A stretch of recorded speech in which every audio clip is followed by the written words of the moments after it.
il faut se dire que l'IA, c'est pas un moyen plus faire d'efforts, c'est plutôt de se dire, je vais l'utiliser pour m'augmenter moi, pour être meilleur, pour continuer à être capable de faire ce que je faisais avant. Et avec l'IA, je fais plus et je fais mieux. La nouvelle génération, qu'on va dire entre 5 et 10 ans, on leur met plus forcément un téléphone dans les mains avec Snapchat, Instagram. Mais les parents sont plus justement enclins à leur donner l'IA et leur expliquer comment ça fonctionne en fait et comment il faut l'utiliser. On croit que l'IA est la solution à tous les problèmes. Je trouve que on est des humains, on a une capacité de mémoire. D'accord ? On a dans notre cerveau des cases de mémoire. Oui. Ce serait bien de les utiliser. En fait, l'IA, c'est un amplificateur. Donc, c'est-à-dire que si on est bon, on va être encore meilleur. Si on est mauvais ou incapable, on va rester comme on est.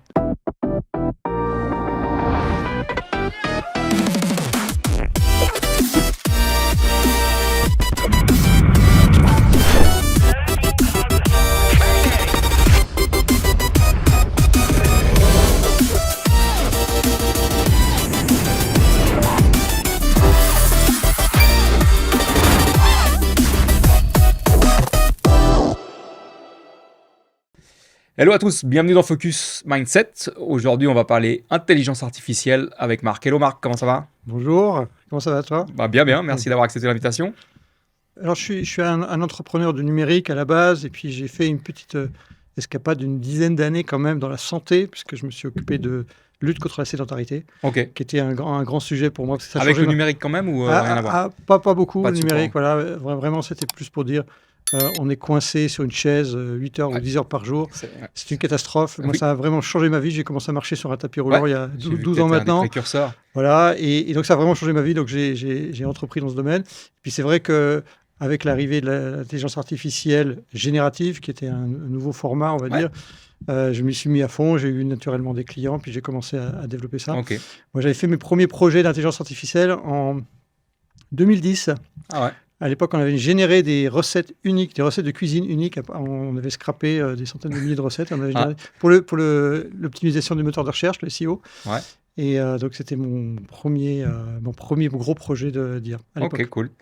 Alors, justement, avec toute cette expérience-là, comment tu utilises concrètement l'IA aujourd'hui dans ton activité Alors, au quotidien, je l'utilise de plein de façons différentes, mais je prends soin de ne pas... faire en sorte que l'IA me remplace, en fait. C'est plutôt que l'IA m'augmente, m'améliore. Là où je suis plus faible, et comme n'importe quel autre humain, on a des points de force et des points de faiblesse. Et donc, naturellement, moi, je suis plutôt dans une logique où je fournis beaucoup d'entrées, d'input, en fait, à l'IA. C'est-à-dire que je fais des prompts longs, où j'explique bien. Parfois, pour que, quand j'ai des idées qui sont un peu... perdu, enfin en tout cas pas très structuré dans ma tête, je le fais de manière vocale, donc je m'enregistre avec une application qui ensuite génère un transcript et je mets ce transcript dans l'IA en expliquant ce que je veux dire. Ok, donc c'est vraiment un assistant plutôt que... C'est un assistant, une prolongation. C'est un assistant. Et après, il y a des autres usages, par exemple, quand on veut faire des recherches approfondies. Maintenant, c'est assez extraordinaire ce qu'on peut faire. Et donc je dis, mon intention, c'est d'étudier tel ou tel domaine, par exemple dans le cas de création d'entreprise ou autre. Et après, je demande à l'IA en fait, d'aller creuser, etc. Et ce que je constate, c'est qu'on a des informations d'une grande richesse, d'une grande quantité aussi. Ouais. Mais parfois, il manque des choses importantes. Et surtout dans les domaines que je connais bien, comme la santé, je vois qu'il y a des lacunes. En fait, c'est parfois des hallucinations, mais c'est souvent qu'en fait, l'IA va recracher, je dirais, la tendance commune. C'est-à-dire que ce que les gens pensent en général, si par exemple, je te pose la question tu posais la question à l'intelligence artificielle, est-ce que les produits laitiers sont un problème pour la santé ? Va te dire, mais non, pas du tout. Ça renforce la densité osseuse, etc. Et en fait, c'est imparfait, incomplet et même parfois erroné, parce qu'en réalité, on constate, quand tu connais le sujet, en fait, tu peux questionner, la pousser à aller dans le sens franchement. Ça, tu peux voir un peu où elle bug et voilà, tout ça. Exactement. Et là, du coup, quoi tu conseillerais concrètement à quelqu'un, justement, qu'il ne faut pas se fier alors, de but en blanc à ce que répond l'intelligence artificielle générative? Qu'est-ce que tu conseilles de prendre une autre intelligence artificielle pour comparer ou d'aller dans des livres Là, la première chose qu'il faut se dire, c'est qu'il y a une forte probabilité qu'elle se trompe ou qu'elle mente. Parfois, elle dit des choses... Moi, je pars toujours de cette possibilité. Et la première chose que je fais, c'est je lui dis, mais est-ce que tu es sûr ? Parce que ça paraît bizarre ce que tu me racontes. C'est la questionner. Ouais. Et vous verrez que, si vous vous amusez à le faire, ceux qui ne le font pas déjà, mais c'est assez incroyable de dire ah oui, tu as raison, oui, c'est vrai que j'étais un petit peu Ouais, rapide. c'est... Et donc, on voit qu'en fait, l'IA, elle est conçue pour répondre d'une manière politiquement correcte à l'utilisateur. Donc, Oui. elle s'adapte, en fait. Et donc, évidemment, quand on veut une réponse objective, il faut poser une question objective. Si vous dites je suis en conflit avec mon associé, moi je pense ça, comment je peux comment je peux me défendre? Sens, quoi. Voilà, il va aller dans ton sens, tout Ouais. simplement. Alors que si tu lui dis, il s'agit d'un conflit d'associés, il y a une partie qui dit ça, l'autre partie qui dit ça, là, vous aurez des réponses qui sont beaucoup plus objectives. Donc concrètement, tu l'as implémenté quotidiennement dans ta vie en général ou dans ta vie d'entrepreneur? Exclusivement. Je l'utilise pour beaucoup de choses. Moi, je suis un garçon assez curieux, donc en fait, j'ai beaucoup de choses. Par exemple, avec mes enfants, on a des discussions et je l'utilise aussi pour faire des recherches. Ok. Voilà. En partant toujours du postulat qu'elle va dire des bêtises, donc elle va faire des erreurs. Donc, Tu as éduqué tes enfants aussi à ça? Oui, à cette probabilité? je les éduque aussi Ok. à ça. Voilà. Et je l'utilise aussi pour apprendre. Ouais. Parce que, pour ceux qui ne savent pas, il y a maintenant un mode study and learn. Ouais. Qui est assez bien fait, qui peut être utilisé tel quel, ou il y a d'autres moyens d'apprendre. C'est vrai que c'est un peu un compagnon, en fait, à la fois pour prendre des décisions stratégiques, mais aussi pour s'améliorer sans l'IA, c'est-à-dire à soi-même, acquérir des Oui. compétences, se challenger ses croyances, etc. Clairement. Ouais. Ok, donc tu l'utilises dans différentes buts quotidiennement pour ton entreprise comme pour ta vie privée. Tu as éduqué tes enfants au fait qu'il faut toujours Challenger, se ouais. challenger et puis bien vérifier toutes ces données. Et donc toi, tu es plus, je pense, par rapport à tes enfants, tu es plus enclin à justement amener l'IA dans leur vie que les réseaux sociaux. Parce que j'ai vu que c'était un peu une nouvelle tendance, c'est que la nouvelle génération qu'on va dire entre 5 et 10 ans, on leur met plus forcément un téléphone dans les mains avec Snapchat, Instagram. Il y a toujours TikTok, mais les parents sont plus justement enclins à leur donner l'IA et leur expliquer comment ça fonctionne en fait et comment il faut l'utiliser. Je trouve plus intelligent entre guillemets parce que c'est vrai que les réseaux sociaux sont plutôt là pour détruire à mon sens le cerveau, les biais cognitifs, les facultés de penser et tout ça, que de te mettre justement comme tu disais de t'élever quoi. Et je trouve assez intéressant, j'ai vu des vidéos sur YouTube qui parlaient de ça en disant que maintenant les parents qui ont en gros une trentaine d'années, 35 ans, qui eux ont eu tous les réseaux sociaux à disposition et ont vu entre guillemets les dégâts que ça pouvait causer par rapport à la dopamine et tout ce que ça mettait en place, maintenant leurs enfants ils leur donnaient volontiers le téléphone, le mobile, mais avec justement ChatGPT, Gemini ou peu importe quoi. Quelle est ta position là-dessus? Ma position, c'est que les parents, ils ont tendance à vouloir pour leurs enfants ce qu'eux n'ont pas eu. Oui. Et donc, quand les adultes avaient pas connu l'Internet, pas connu les réseaux sociaux, ils ont voulu donner des smartphones à leurs enfants parce qu'ils pensaient que c'était bien pour eux. Et on a appris après que c'était pas bon. Je pense que c'est la même chose pour l'intelligence artificielle. Il y a déjà des personnes qui ont étudié la question du déclin cognitif lié à l'usage exagéré de l'intelligence artificielle. C'est-à-dire qu'en gros, on ne fait plus de réflexion, on ne cherche plus à mémoriser des choses. On se dit, de toute façon, je demanderai à l'IA.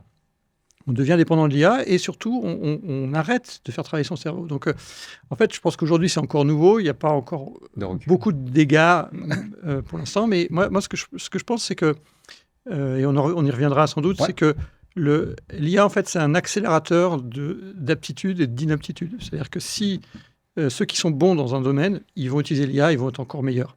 Ceux qui ne sont pas bons, ils vont continuer à être mauvais. Et en plus, ils vont avoir l'impression qu'ils sont bons. Donc, non seulement ils seront pas plus bons, pas meilleurs qu'avant, pas meilleurs qu'avant, mais en plus, ils vont avoir l'illusion qu'ils sont meilleurs. Et donc, le résultat sera pire. Parce qu'au lieu d'aller chercher des gens qui savent, ils vont vouloir le faire eux-mêmes et le résultat sera... Clairement, ça passe vraiment. Mais je pense que c'est maintenant qu'il faudrait commencer à éduquer les générations, les gens en général sur cet aspect-là, en disant que, en gros, si tu es mauvais, tu seras encore plus mauvais avec l'IA, entre guillemets, pour exagérer le propos. Et si tu sais l'utiliser, tu es quelqu'un de plus ou moins intelligent, alors à définir l'intelligence, mais voilà, tu seras encore plus intelligent, quoi. C'est vrai que j'ai pas mal de retours là-dessus, justement, qui disent comme quoi ça va. Les gens qui vont l'utiliser de mauvaise manière vont, comme tu dis, croire qu'ils sont au courant de tout, puis en fait, ils maîtrisent plus rien, les zones du cerveau vont se diminuer, l'aspect apprentissage du cerveau va aussi s'amoindrir, et puis à contrario, ceux qui savent utiliser cette puissance-là. Mais je trouve qu'il n'y a pas encore beaucoup comment dire, de vulgarisation là-dessus. Qu'est-ce que tu en penses, toi? Euh, C'est pas encore grand public, tu vois. je pense que c'est volontairement pas grand public, puisque en fait, ça dessert les intérêts des géants de l'IA qui, eux, veulent qu'il y ait une consommation de masse. Euh, si tu veux, en gros, Ouais, moi, je considère que comme l'Internet et les réseaux sociaux et le mobile, et il y a aussi les jeux en ligne, ouais. sont des systèmes addictifs. Donc, en fait, il y a des gens qui rentrent dedans, il y a des phénomènes d'addiction. Tu parlais de dopamine, etc. C'est un des facteurs de cette addiction. Clairement. Et donc, en fait, les gens deviennent des victimes de cette addiction. En fait. Donc, en fait, c'est un peu comme de la drogue, hein, donc on peut utiliser le mot. Et en fait, si on regarde les gens qui vendent cette drogue, donc les grands géants, les grandes tech américaines, eux, ils mettent leurs enfants dans des écoles sans tech, sans écran, sans smartphone, même dans les classes, il n'y a pas d'écran. Ouais. Et donc, c'est une tendance dans la Silicon Valley d'avoir des écoles low-tech. Et les gens même qui nous font essayer de faire croire que c'est bien pour l'humanité, en fait, mettent leurs enfants dans des écoles où il n'y a pas. Ouais. Donc, c'est quand même un symptôme qu'il y a un danger sous-jacent. Évidemment, il y a aussi des bénéfices, c'est ça toute la subtilité, c'est-à-dire qu'il y a des bénéfices dont on ne voudrait pas se passer, parce que c'est stupide de ne pas profiter des bienfaits des technologies, mais il y a des risques en face, et je dirais que les grands acteurs, eux, cherchent à minimiser le risque, à le rendre plus discret. Ok. Et justement, par rapport à ça, à quel moment tu as compris que l'IA, c'était plus un sujet futur, mais c'était vraiment un enjeu immédiat? Est-ce que tu as un moment dans ta vie qui te revient où tu t'es dit, ouais... Alors, moi, j'ai toujours été intéressé par la technologie. Quand j'étais jeune, à partir de 10 ans, j'ai eu mon premier ordinateur, j'ai bricolé des petits robots, etc.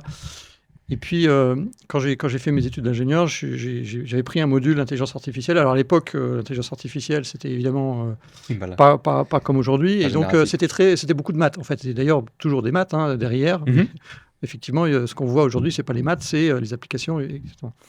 Et en fait, moi, j'ai commencé à m'intéresser à ça depuis cette époque-là, on va dire fin des années 90, donc juste au moment de la bulle, Internet.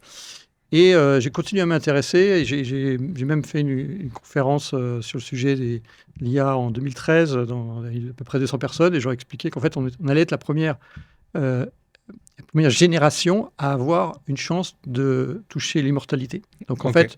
C'était le sujet. Le thème, donc c'est encore en ligne. J'avais appelé les... Oui, on mettra, parce que j'ai vu que ta chaîne YouTube, on mettra en ligne, on partagera la vidéo. Tu peux en mettre le podcast, t'inquiète pas, on va faire le nécessaire. Et donc, j'avais appelé la loi des retours accélérés. Donc, en fait, c'est l'explication que la technologie est exponentielle, et donc, au bout d'un moment, elle devient potentiellement incontrôlable. Et donc, mais les bienfaits, c'est effectivement qu'on peut réduire les risques de mourir. Et donc, en fait, pour vivre éternellement, on n'a pas besoin de vivre absolument éternellement. On a juste besoin que notre espérance de vie augmente de plus d'une année chaque année.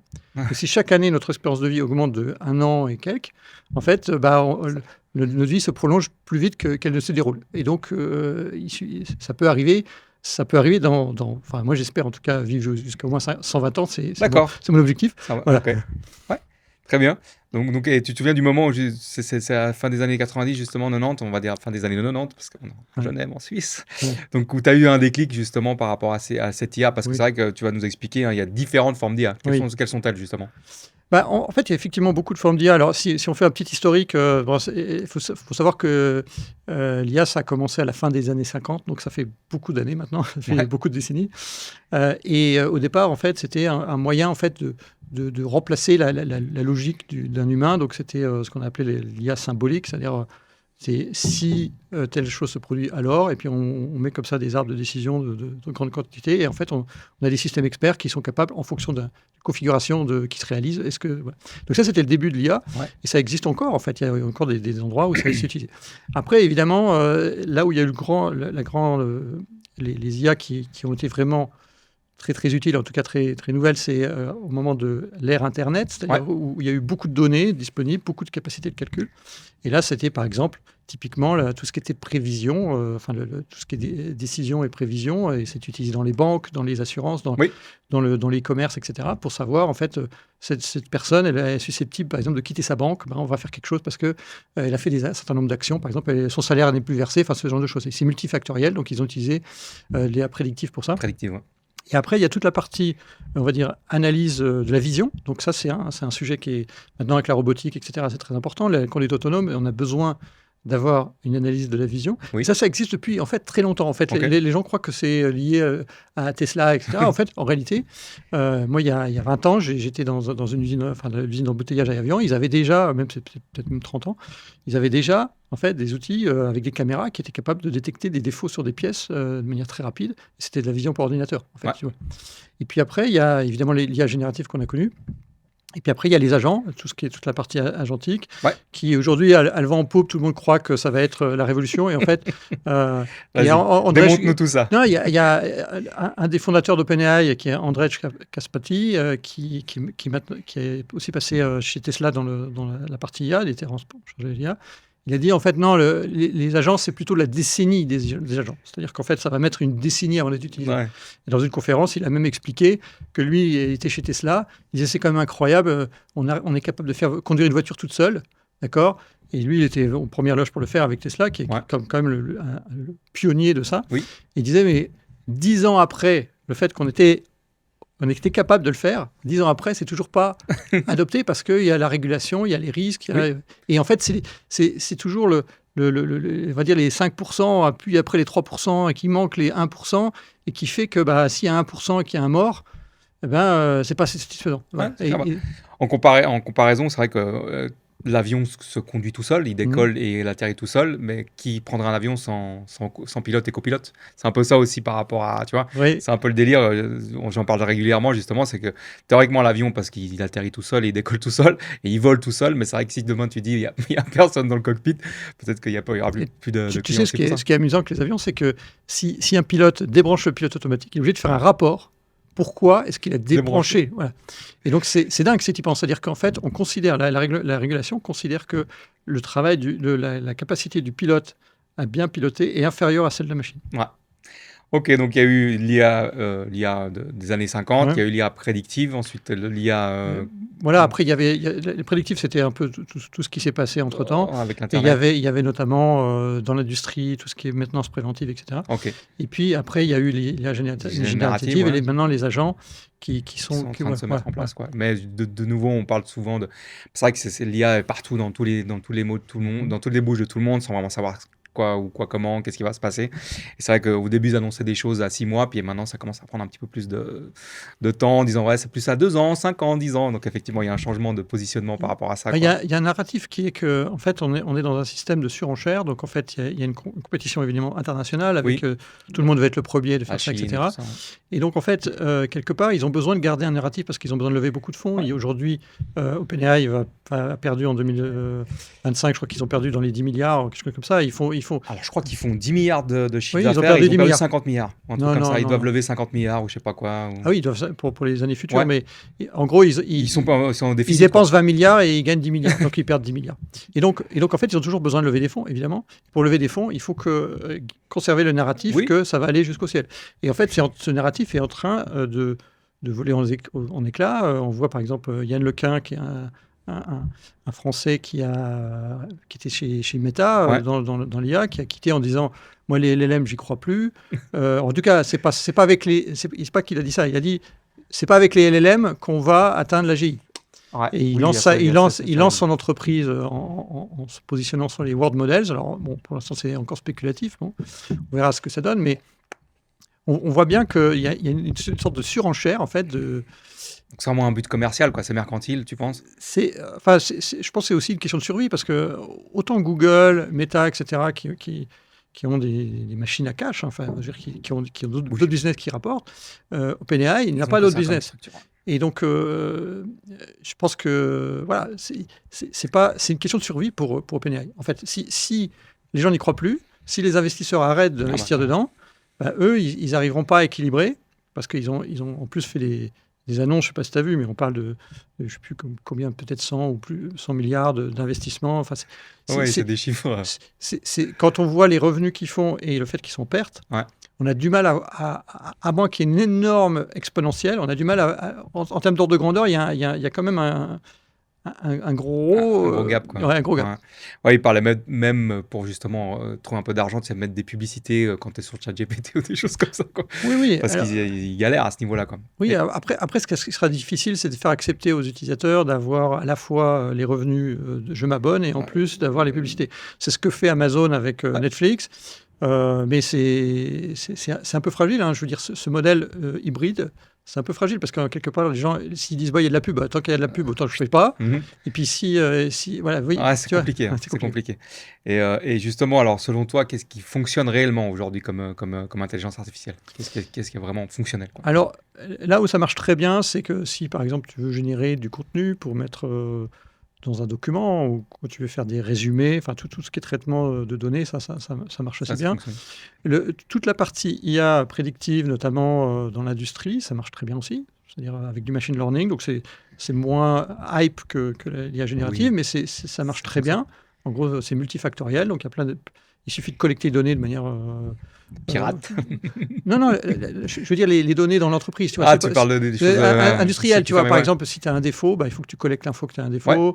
Il faut que donc, si tu collectes bien l'information, tu les mets dans une IA, tu arrives à avoir des résultats. J'ai interviewé sur ma chaîne un entrepreneur qui a une boulangerie dans laquelle il a mis une IA, d'accord. À quel niveau Ben, en fait, le problème de la boulangerie, en fait, c'est que à la fin de la journée, ce que tu n'as pas vendu, tu le jettes. Ouais, clairement, Donc, tu as besoin en fait, d'avoir une adéquation entre ce que tu produis et ce que tu vas vendre. Et ça, évidemment, ça dépend de beaucoup de facteurs. Ça dépend de la météo. C'est sûr que si il fait beau, ben, les gens vont acheter des choses qui sont différentes que s'il ne fait pas beau. Ouais. S'il y a, je ne sais pas moi, en fonction des dates des événements, par exemple, si c'est Noël, ou s'il y a je sais pas moi, une fête qui se produit juste à côté, il y aura plus de monde, etc. Enfin, il y a plein de facteurs. Plein de facteurs. Okay. Et donc, en fait, c'est toi qui as implémenté Non, c'est pas moi. Moi, je l'ai interviewé parce que j'avais rencontré sur une conférence, puis j'avais bien aimé son approche. Et donc, en fait, il a utilisé cette IA. Et en fait, ce qui était intéressant, si les auditeurs veulent aller regarder, on vous mettra aussi le lien, parce que ce qui était intéressant, c'est qu'il a dit, en fait, j'ai mis l'IA, on y a cru, et ça ne s'est pas passé comme prévu. Pourquoi ça ne s'est pas passé comme prévu? Parce qu'en fait, ils ont délégué complètement à l'IA, ils ont enlevé le bon sens commun, on va dire ce qu'on appelle le bon sens paysan, tu vois, de dire là, il y a quand même quelque chose qui cloche. Et donc, ils ont suivi de manière arbitraire, et puis finalement, ils ont eu des anomalies qu'ils auraient pu éviter. Donc maintenant, ça marche encore, mais avec hybride. Hybride avec, on va dire, une supervision humaine, et c'est ce que je recommande. C'est-à-dire que le fait d'automatiser totalement, c'est souvent une prise de risque élevée, alors qu'en fait, souvent, il suffit d'automatiser la partie vraiment qui est chronophage et qui est avec peu de valeur ajoutée humaine, et de garder le human in the loop, comme disent les Américains, pour que finalement on ait les bénéfices de l'automatisation, mais qu'on n'ait pas les risques. Ok, et à l'inverse, justement, qu'est-ce qui est clairement survendu, tu penses, aujourd'hui, dans ce domaine-là de l'IA, ou mal compris éventuellement? Alors, je pense qu'il y a beaucoup de choses qui sont survendues dans le sens où on croit que l'IA est la solution à tous les problèmes. Et souvent, en fait, ça se heurte à des réalités. C'est-à-dire, en gros, oui, ok, c'est une solution, mais fais-la mon marché. Ah, ça ne marche pas toujours, mais t'inquiète pas, c'est qu'une question de temps. C'est qu'une question de temps. Enfin, on dit, c'est pas une question de est-ce que ça va se produire, c'est plutôt quand. Quand ça va se... Voilà. Et il suffit qu'il y ait suffisamment de force de calcul, il suffit que les technologies vont s'améliorer, et forcément, ça va marcher. Moi, ce que je leur réponds, en fait, c'est, vous savez, vous pouvez prendre 9 femmes, elles ne vont pas faire un bébé en un mois. D'accord ? De la même façon que si tu mets des picousses dans un arbre, avec toute la nutrition, tu lui envoies beaucoup de lumière, il ne fera pas 2 km de haut. Donc, il y a une limite à tout, en fait. Okay. Et donc, en fait, ce narratif en disant, de toute façon, ça va régler tous les problèmes, toutes les maladies sur Terre vont être éradiquées, etc., c'est une croyance. En fait, les gens commencent à avoir tellement entendu qu'ils croient que c'est un fait, que ça ne peut pas en être autrement. Je dis, moi, peut-être, moi je crois aussi qu'il va y avoir des choses extraordinaires qui vont être faites, mais je ne crois pas, je pense que c'est une croyance. C'est-à-dire, moi j'y crois, il y a des choses dans lesquelles je crois, mais je ne dis pas que c'était fait. Et je ne mélange pas les deux, parce que c'est assez important, parce que sinon on base les raisonnements sur des choses on va dire que oui, c'est inévitable, c'est inévitable, comme tout le monde va perdre son boulot, forcément ce sera le revenu universel, tout ça. Le narratif, c'est ça. Oui, c'est ça. Sauf que ça, c'est une croyance. On pense que... Mais la réalité, c'est que quand Il y a eu l'imprimerie, on a dit c'est fini. Il y aura Quand il y a eu Internet, la musique, etc., il n'y aura plus de CD, il n'y aura plus de cassettes. Tu as raison, mais même encore plus loin, quand ils ont inventé le phonographe, Ouais. on s'est dit c'est fini, les artistes pourront plus être rémunérés. C'est ça. Et en fait, c'était les premières pierres pour avoir une explosion des revenus dans le domaine musical, avec évidemment une explosion de l'offre grâce à ça. Et donc, en fait, si tu veux, je suis sûr que les gens, à cette époque-là, ils se disent, mais évidemment que cette invention va tuer la musique, comme le cinéma va tuer le théâtre, etc. Ouais. Et en fait, la réalité, donc je suis sûr qu'à cette époque-là, il y avait des gens qui disaient, évidemment, le cinéma va tuer le théâtre. Évidemment. Ils étaient sûrs et certains. Et en fait, ça ne s'est pas produit. Non. Ça ne s'est pas produit. Et donc, ce que je veux dire, c'est qu'il y a des choses qui ont été imaginées et qui ont été, on va dire, anticipées et qui se sont produites. Et il y a des choses qui ne sont pas produites. Donc, en fait, la réalité, c'est qu'on n'en sait rien. C'est ça. On peut faire des hypothèses, mais c'est tout. Ouais, puis il y a une partie que je trouve aussi importante, c'est que le côté... je veux dire, le côté électricité, ça demande des data centers, ça demande de rafraîchir ces data centers. Enfin, il y a un côté écologique aussi qui rentre en jeu pour tout ça. Ce sujet est fondamental et avant de rentrer... On peut débrancher la prise, entre guillemets. Voilà. C'est aussi ça le truc, quoi. Avant de rentrer dans ce sujet des considérations, on va dire, écologiques, c'est-à-dire est-ce que c'est bien pour la planète ou pas, il faut juste remettre en perspective. Est-ce que tu sais quelle est la consommation d'un cerveau humain? Non. C'est 20 watts. Donc, ton cerveau, il consomme 20 watts. D'accord? Est-ce que tu sais combien ça a coûté quelle consommation ça a consommé pour entraîner, par exemple, ChatGPT 4? ChatGPT 4, tu dis? Ouais, je sais pas. Franchement, soit un 4 watts. C'est des centaines de mégawattheures. Okay. Donc, c'est l'équivalent, si tu veux, de villes de 100 à 200 000 personnes pendant une année. Ouais. Tu vois? Et donc, en fait, ce qu'il faut comprendre, c'est que... Je vais te donner encore une autre. Est-ce que tu sais combien d'images il faut à une IA pour reconnaître un chat? Non. Dis un chiffre comme ça. 50 100 000. Donc, en fait c'est... En général, ça, c'est l'entraînement non supervisé, c'est-à-dire qu'en fait, tu mets plein d'images et il doit débrouiller tout seul pour trouver que c'est un chat, pour reconnaître un chat. Après, si tu lui donnes, on va dire, quelques milliers de photos de chats avec des contre-exemples, là, tu peux avoir une reconnaissance qui est relativement bonne. Et est-ce qu'un enfant de 3 ans qui n'a jamais vu, par exemple, une vache, combien d'images de vache il lui faut pour reconnaître une vache? Je dirais 2, oui. Ouais, quelques-unes, voilà, moins 10. Tu lui montres et tu fais moins 10. Et donc ça met bien en perspective. Tu as 20 watts, tu as quelques images pour faire la même chose qu'une machine, voilà, l'humain. Ça, c'est l'humain. Et à côté, tu as des énormes machines qui consomment la consommation électrique d'une ville entière. Et des dizaines ou des centaines de milliers d'échantillons qui, d'ailleurs, parce que certainement tes auditeurs ne le savent pas, c'est que ces entraînements, ils se font avec des humains. En fait, on dit l'intelligence artificielle est humaine et artificielle. Ouais. En fait, aujourd'hui, tu as des entreprises qui fleurissent, qui font des milliards de chiffres d'affaires en fournissant des petites mains. C'est pas péjoratif pour eux, mais c'est comme ça qu'ils les considèrent. C'est des gens qui vont juste mettre des étiquettes, dire ça c'est un chat, un chien, ça c'est juste, ça c'est faux, etc. Ouais, et ils sont partout, en Inde, au Pakistan, etc. Ils sont payés au lance-pierre. Et en fait, c'est juste pour mettre en perspective. Mais c'est bien, je pense que c'est important de montrer en fait la valeur de l'humain encore. Et puis parce que c'est vrai qu'il y a beaucoup de gens qui sont en train de se dire, comme tu disais avant, le salaire universel, on va remplacer tout le monde, on fera plus rien, commander des robots par millions et puis ils feront tout. Enfin voilà quoi, faut prendre un petit peu les pincettes là-dessus, quoi. En fait, si tu veux, il y a une différence entre une IA est théoriquement capable de faire mieux qu'un humain et c'est économiquement viable de remplacer un humain par une IA. Si tu fais faire quelque chose de très systématique à une IA, ça va être très facile que ça soit moins cher qu'une personne. Ouais. Si tu lui demandes de faire quelque chose de compliqué, on a vu avec la consommation électrique, on a vu avec le nombre d'échantillons qu'il faut pour traiter, on voit bien que dans beaucoup de cas, en fait, ça va coûter plus cher de faire tourner l'IA. Quand je dis tourner l'IA au vrai prix, parce qu'aujourd'hui, on te dit ChatGPT, c'est gratuit. Mais c'est pas gratuit. C'est juste que c'est offert en contrepartie de vous leur donner toutes vos données personnelles. Voilà. Ouais, si c'est gratuit, c'est toi le produit, comme on dit. Voilà. Après, j'avais quelque chose à rajouter sur la question écologique, parce que c'est assez important de mettre en perspective. En fait, aujourd'hui, pour moi, il y a plusieurs dimensions sur la partie écologique. Tu as évidemment la consommation énergétique, donc l'électricité. L'électricité, ouais. Ensuite, tu as la consommation d'eau. Donc la consommation d'eau, pour moi, ça revient souvent, mais je considère que c'est un faux problème parce que l'eau, c'est une ressource renouvelable. C'est-à-dire qu'en gros, effectivement, l'IA va utiliser de l'eau pour refroidir, mais cette eau, elle ne va pas être détruite. Elle va être transformée sous forme de vapeur parce que ça va réchauffer. Et ensuite, elle va aller dans l'atmosphère, elle va retomber sous forme de pluie. Donc elle n'est pas perdue, cette eau.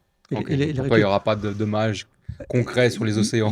Il peut y avoir des dommages localement parce que, en fait, si tu veux, si par exemple tu as une rivière, et c'est le cas aussi avec les centrales nucléaires, si tu as une rivière où il y a de l'eau qui est réchauffée, ça change les écosystèmes. Parce qu'en fait, tu avais de l'eau qui était à une température faible, elle devient, par exemple, tu vois la vallée du Rhône, l'eau, elle arrive en été, elle arrive à 20 degrés, elle ressort à 40 degrés. C'est pas les mêmes animaux, c'est pas les mêmes poissons qui vont dedans, en fait. Donc ça change quelque chose. Mais c'est pas aussi grave que l'autre. Et puis après, tu as la question des terres rares, qui est un vrai sujet, parce qu'évidemment, il y a un certain monopole en Chine, en tout cas, bientôt au Groenland, qui va se faire annexer par les États-Unis, sans aucun doute. Voilà. Qui est aussi un sujet. Et donc, en fait, quand tu regardes ça, tu peux expliquer à quoi sert en fait, c'est les terres rares, c'est tous les matériaux qui rentrent dans la fabrication des puces. Donc en fait, ils appellent ça des terres rares, mais en fait, en gros, c'était tous les métaux qui sont un peu rares, qui rentrent dans la fabrication des métaux, des puces. Et parce qu'évidemment, en fait, la puce, ces puces, elles servent à... les puces, en fait, c'est ces petits appareils électroniques qui sont, enfin, c'est le petit constituant des ordinateurs qui servent à faire des calculs. Et donc, ils sont faits à partir du silicium, qui en fait, le silicium, c'est du sable, en fait, en gros, pour simplifier. Mais par contre, autour, il y a des matériaux pour les tenir ensemble, pour éviter pour faire isolant entre les pistes, etc. Donc il y a de l'or, il y a de l'argent, il y a du nickel, il y a plein de... Et ça, c'est principalement Taïwan, si je dis pas de bêtises, où ça produit... Alors effectivement, en fait, aujourd'hui, le principal fabricant de puces est à Taïwan, qui s'appelle TSMC, donc ils fabriquent pour pratiquement tous. Et en fait, une chose que les gens savent moins, c'est que le fabricant qui fabrique les machines pour fabriquer les puces, c'est une entreprise européenne qui s'appelle ASML, qui est hollandaise, je crois. Et eux, en fait, ils fabriquent les machines. Alors, les machines, ça coûte le prix de 2 Airbus. Ça coûte 400 millions par machine. En fait, c'est énorme. Mais en fait, ça veut dire qu'on a quand même en Europe des possibilités, finalement, d'avoir une certaine autonomie et souveraineté grâce à ça. Ok. On va revenir un petit peu sur des exemples d'IA. Est-ce que tu as un exemple d'IA qui vient en tête, qui t'a déçu ou Juste si je peux rajouter une chose sur la partie écologique, parce que c'est important. Ici, en Suisse, on a Infomania qui fait de l'IA, et eux, ils utilisent la chaleur qui est générée par l'IA pour réchauffer. Donc, ils réchauffent avec leur data center, ils réchauffent un quartier entier. Voilà. Et donc, en fait, si tu veux, ces applications, c'est simplement de dire, je vais générer de la chaleur avec une machine. Et donc, en fait, j'ai deux problèmes. J'ai le problème que je dois dissiper cette chaleur, et donc cette chaleur est dissipée par le calcul. Donc, autant utiliser cette chaleur pour en faire quelque chose, par exemple chauffer de l'eau, que ce soit pour du radiateur, pour autre chose, pour faire tourner des turbines, etc. Et la deuxième chose, c'est que je dois refroidir ces machines. C'est-à-dire qu'en fait, non seulement je consomme de l'énergie pour faire tourner le calcul, et ça chauffe, mais en plus, il faut que je paye de l'électricité pour faire de la clim, pour refroidir. Et en fait, c'est pour ça que le modèle aujourd'hui qui est plébiscité de dire on va faire des énormes data centers, etc., en fait, c'est un choix qui intéresse en fait ceux qui veulent concentrer le pouvoir de l'IA dans un petit nombre de mains. C'est bien pour eux, parce qu'en fait, tout le monde ne pourra pas s'acheter un data center. Par contre, le fait de dire je vais pouvoir, chez moi ou dans mon entreprise, avoir quelques machines qui seront refroidies par l'air à l'extérieur, et qui vont être chauffées, j'aurais déjà pas besoin de les refroidir avec une clim, puisque il n'y aura pas suffisamment de machines pour que ce soit nécessaire d'utiliser une clim. Et en plus, je vais utiliser la chaleur générée pour le chauffage électrique. L'immeuble ou la ville. Voilà. Ok. Donc, est-ce que tu veux rajouter quelque chose sur le côté écologie? C'est bon. On y reviendra si quelque chose pop dans la tête. Donc, la question suivante, excuse-moi, c'était justement si tu avais un exemple d'usage d'intelligence artificielle qui a échoué ou déçu. Et pourquoi Alors, il y en a beaucoup. En fait, il y en a beaucoup. Et en fait, évidemment, on va y revenir, mais pour moi, il y a trois camps, en fait. Il y a trois camps dans l'IA. Et ceux qui veulent dire que l'IA va dans le mur, en fait, ils sont très contents de pouvoir énumérer les erreurs. Récemment, on a eu la société Deloitte qui a dû rembourser un rapport qui avait été payé, je pense, c'est pratiquement un demi-million de dollars, parce qu'ils avaient fait du ChatGPT, et ils n'avaient même pas vérifié, et donc ils s'en sont rendus compte. Oui, j'ai vu passer. Ils s'en sont rendus compte, et donc là, on parle de centaines de milliers de dollars qui ont été remboursés parce qu'ils se sont fait prendre la main dans le pot de confiture. Donc là c'est un fail, évidemment, mais ce n'est pas un fail de l'IA, c'est un fail des humains qui ont utilisé. Parce qu'en fait, ils auraient pu utiliser l'IA pour produire le rapport, en tout cas pour travailler dessus, et puis ensuite faire leur travail normal pour lequel ils sont payés. Ouais. Voilà. Après, tu as j'aime bien ces exemples, c'est dans la génération de vidéos. Tu vois, il y avait une tendance en disant ouais, qui sera le premier film publicitaire fantastique généré purement par l'IA, etc. Alors, il y en a qui se sont essayés. Il y a Coca-Cola, il y a McDonald's. Ils se sont pris des énormes bad buzz parce qu'en fait, ça n'a pas été apprécié, parfois parce que simplement c'était l'IA, parfois parce que c'était juste pas bien, en fait. Ouais, voilà. c'est ça. Et à contrario, en fait, il y a eu, pour les fêtes, là, un distributeur en France qui s'appelle Intermarché, qui a fait une vidéo faite par des humains et qui a fait un carton parce qu'elle était bien faite. Et donc, ils se sont empressés de dire qu'il n'y avait pas du tout d'IA. Ouais, et donc, ça a montré. Ouais. En fait, ce qu'on voit, c'est que c'est surtout en fait, la façon dont les humains vont l'utiliser. En fait. C'est-à-dire que l'IA, en fait, quelque part, si on l'utilise, non pas pour nous remplacer, mais pour nous augmenter, pour améliorer ce qu'on fait, ou pour améliorer, ça veut dire soit augmenter la qualité, soit augmenter la vitesse, et donc baisser le coût. En fait, il ne peut pas y avoir vraiment d'anomalie parce qu'en fait, l'humain, s'il considère que le travail de l'IA n'est pas correct, il va juste le jeter et recommencer avec une autre IA ou avec une autre méthode. Non, clairement, faut amener cet argument-là qu'il faut toujours revérifier, pas tout donner à l'IA. C'est pas le dieu, la nouvelle idéologie divine qui fait. Après, on peut toujours essayer. On peut tout essayer. En fait, c'est ça qui est bien, c'est que c'est devenu relativement accessible maintenant. Donc on peut tout essayer. Ouais. Et ce qui va manquer, c'est pour moi parmi les capacités des humains, c'est d'être capable de choisir ce qui est bien, ce qui n'est pas bien, ce qu'on prend, ce qu'on garde. Est-ce que tu es assez fort en l'humain pour tu penses qu'il va faire les bons choix? Parce que comme je dis souvent dans le podcast, je dis on met une IA générative en place pour des vidéos, des choses comme ça, et l'humain, il fait quoi? Il fait des chats qui pètent ou tu vois, ou des singes qui disent des bêtises ou des choses comme ça, plutôt que d'amener quelque chose de... C'est toujours ce truc-là où je me dis, ouais, des fois, c'est vraiment utilisé pour... Alors, ça divertit, mais bon. En fait, je pense que les personnes qui génèrent, qui créent ou qui proposent des choses sont les mêmes qu'ils les fait manuellement avec leur cerveau, avec leurs mains, ou qu'ils les fait avec une machine. C'est les mêmes. Et ils s'adressent aux mêmes humains. Donc il n'y a pas de raison que ça soit tellement différent. C'est pour ça que c'était d'ailleurs tout ce qui était pornographique, un gros sujet des humains. Les humains consomment beaucoup de porno dans le monde entier. Ouais. Et donc forcément, ils sont tentés d'utiliser l'IA pour ça. D'accord. Et donc évidemment, il y avait le côté woke des Américains qui empêchaient d'utiliser ça, je dirais, sur ChatGPT et autres. Et maintenant, ils sont revenus parce qu'ils considèrent que c'est un moyen aussi de faire des revenus. Et comme ils font beaucoup de pertes, tous les revenus sont bons à prendre. C'est ça. Et quelle est l'erreur, toi, la plus fréquente que tu constates en entreprise par rapport à l'utilisation de l'intelligence artificielle qui revient régulièrement, justement. On en a parlé, c'est le fait de croire que tous les problèmes peuvent être résolus par l'IA et que c'est qu'une question de temps et de moyens. Et donc, souvent, ça s'appuie en fait sur, d'une part, les données. Donc, les données ne sont pas bonnes, c'est-à-dire ne sont pas de bonne qualité. C'est-à-dire que, par exemple, si tu prends une entreprise industrielle, si elle n'a pas collecté des données sur les défauts, sur les temps de gamme, la qualité des opérateurs, etc. Si tu n'as pas de données, ou si la donnée est incomplète, ou pire, parfois falsifiée, voilà. Oui.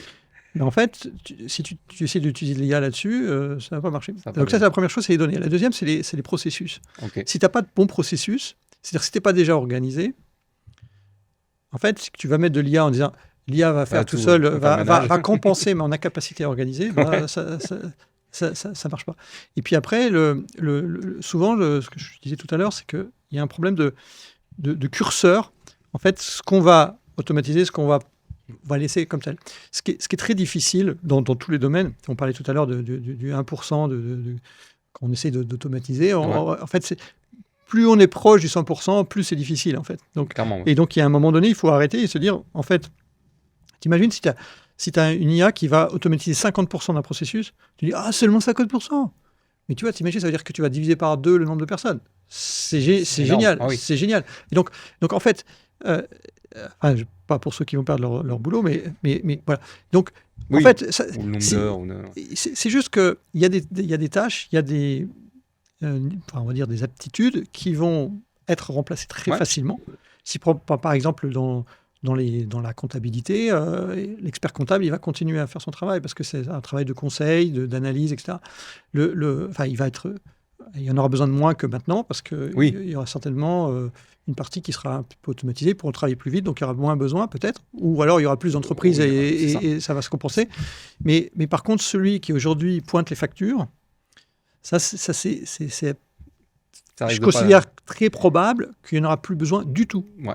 Et donc en fait, il faut à un moment donné se dire, ça, on va l'automatiser. Par contre, si c'est difficile d'automatiser à 100%, on automatise à 50, 60, 70. Ouais. Et le reste, on le laisse faire par les humains. Ouais. Donc, OK. Et on parle d'AGI. Tu peux expliquer ce que c'est, l'AGI aussi ?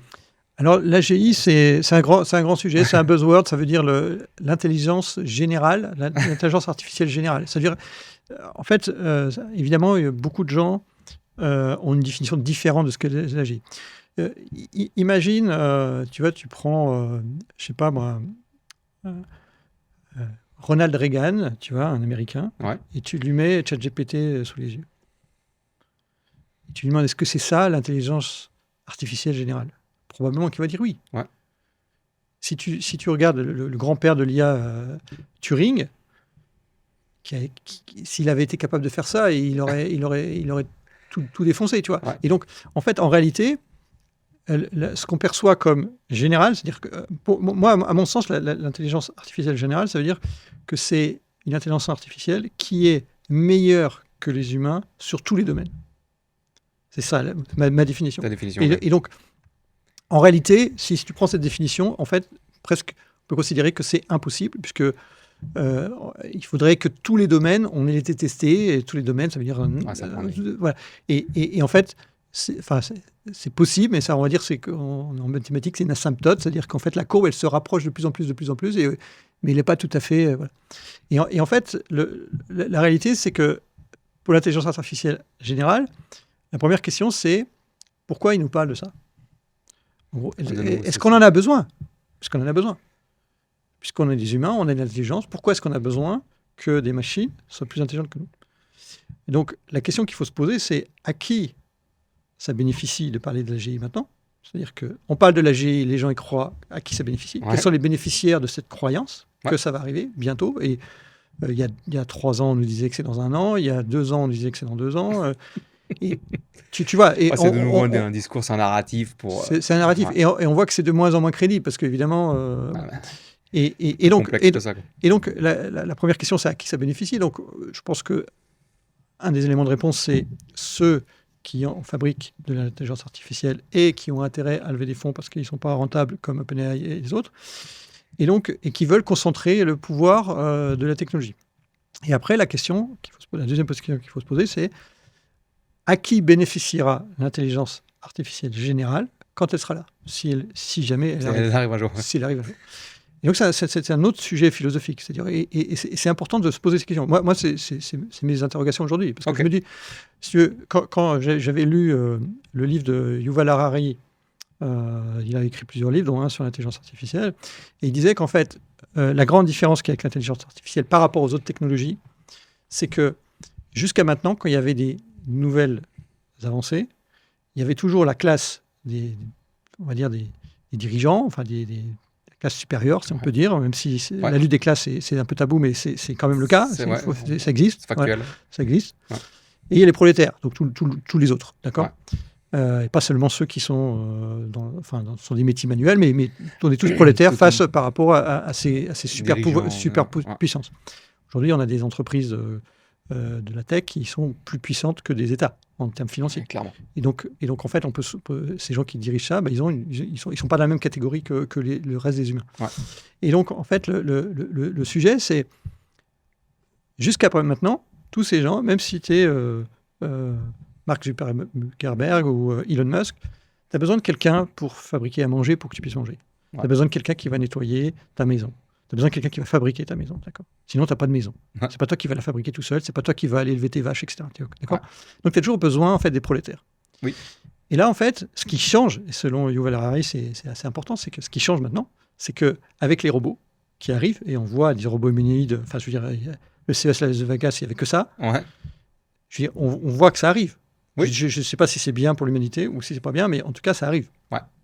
Et on peut s'imaginer que ça va être des robots qui vont faire pousser du blé dans les champs, qui vont élever des animaux, etc. C'est probable. C'est probable, ouais, C'est probable. Donc, et la question, c'est pourquoi, dans ce monde-là, où tu as une poignée de personnes qui va contrôler l'énergie et les technologies, pourquoi j'ai dit l'énergie? Parce qu'aujourd'hui, les GAFAM, ils achètent des centrales nucléaires. Oui, c'est ça. Donc, ils vont contrôler l'énergie aussi, tu vois. Ouais. Et donc, ces entreprises-là, à quel moment, si elles peuvent mettre des robots, elles ont l'énergie, elles ont les robots et les technologies pour fabriquer les robots, elles peuvent même faire des robots qui vont fabriquer les robots, d'accord. Et donc, à quel moment on peut garantir qu'ils vont avoir encore envie de faire des efforts pour les prolétaires, puisqu'ils en ont plus besoin.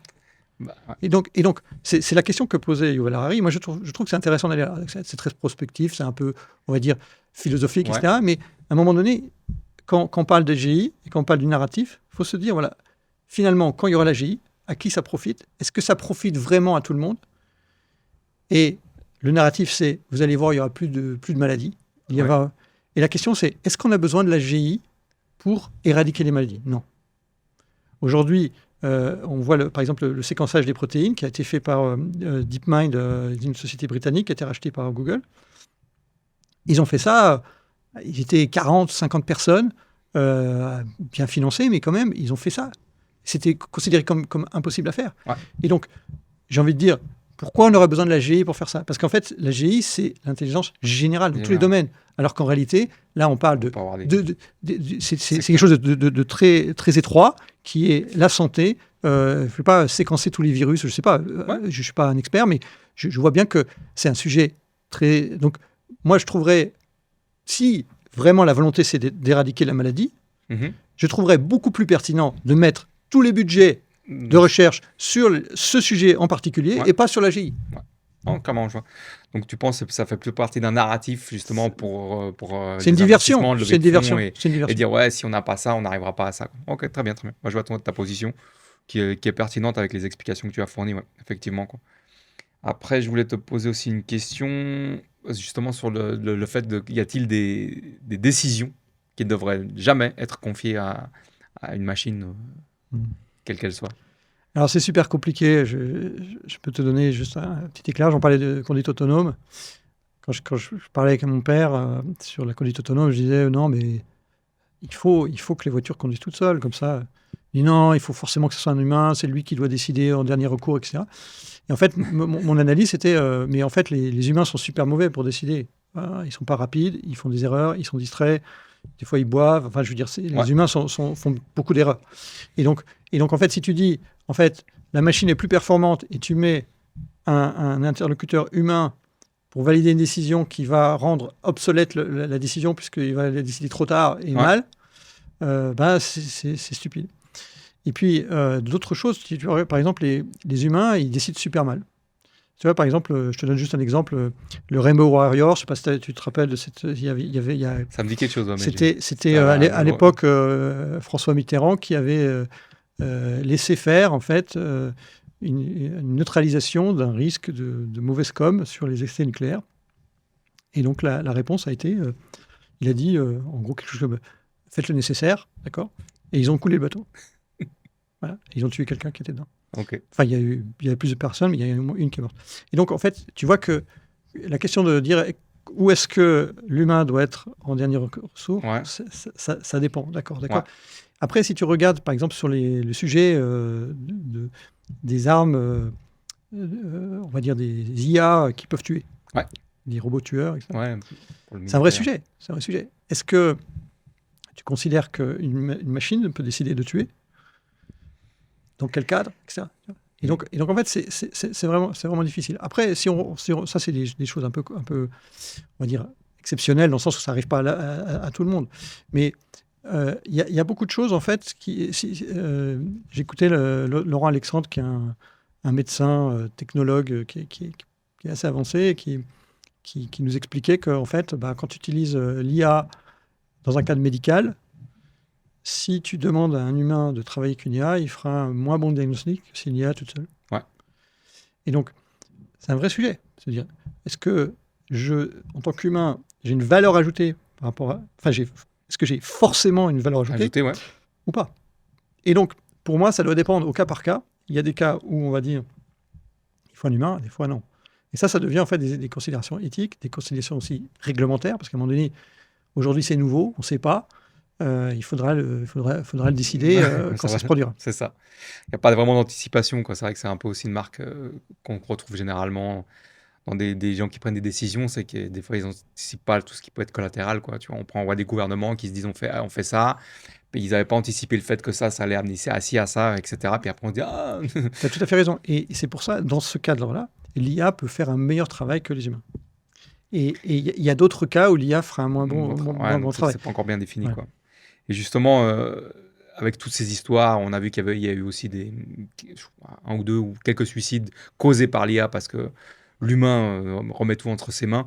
Est-ce que tu penses que ça ne devient pas une sorte de, comme on en parlait au tout début, une religion, une idéologie, justement, avec ces gourous, on les connaît un petit peu, avec les pour, les contre? Est-ce que de nouveau, déjà que l'humanité est pas mal divisée sur plein d'aspects religieux, politiques, etc., est-ce que ça ajoute pas encore une division supplémentaire à tout ça, quoi? C'est ce que tu penses que... Parce qu'il y a des gens qui s'en remettent, hein. Je connais des gens personnellement qui l'utilisent comme l'IA générative comme psychologue, quasiment ils guident leur journée, quoi, tu vois, ou elles guident leur journée. Donc voilà. Est-ce que tu penses que ça s'est pas installé dans la société d'aujourd'hui sous forme un petit peu de religion, quoi?